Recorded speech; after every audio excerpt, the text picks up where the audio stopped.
I got a wet pup and a very wet Calabasas, which is right where I live, which is in the very last square mile of LA County. I just couldn't quit it.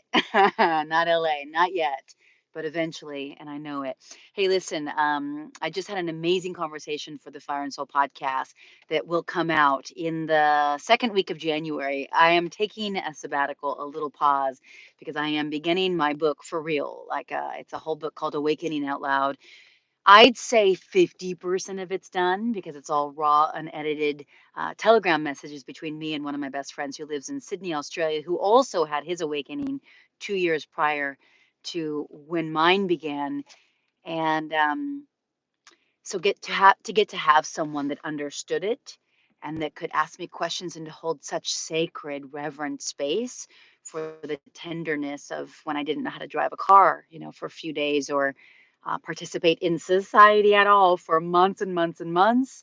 It was so wild. Anyway, it was all supposed to be a private message between me and my friend Gary, but my angels and guides, probably my divine team, it's a combination of all the above, made it very clear many months back that I needed to release those files as a book in support for the millions of people that will begin their awakening in 24 when some shiz hits the fan and it becomes the year that is historical and pivotal, and some are saying it's going to be a spiritual revolution. Who knows? All I know is that what's most important is that we have a steady center, that we return home to our bodies, to our hearts, to our nervous systems, and that we know how to take care of ourselves, and that we have our spiritual practices and rituals in place.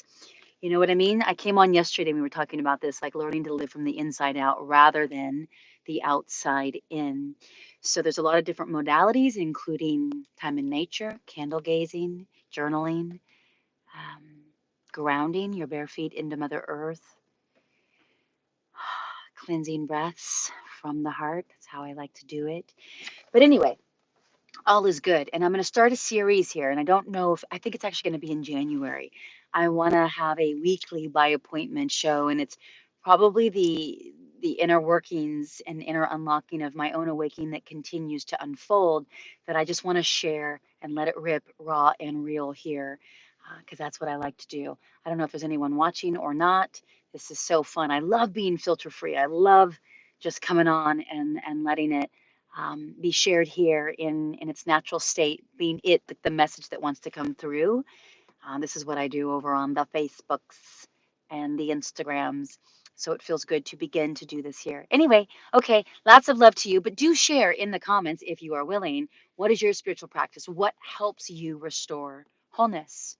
It allows you to come back to your center so that you can be rooted in the moment, in the now, in your power. Yeah, curious. Love to hear from you. All right, bye.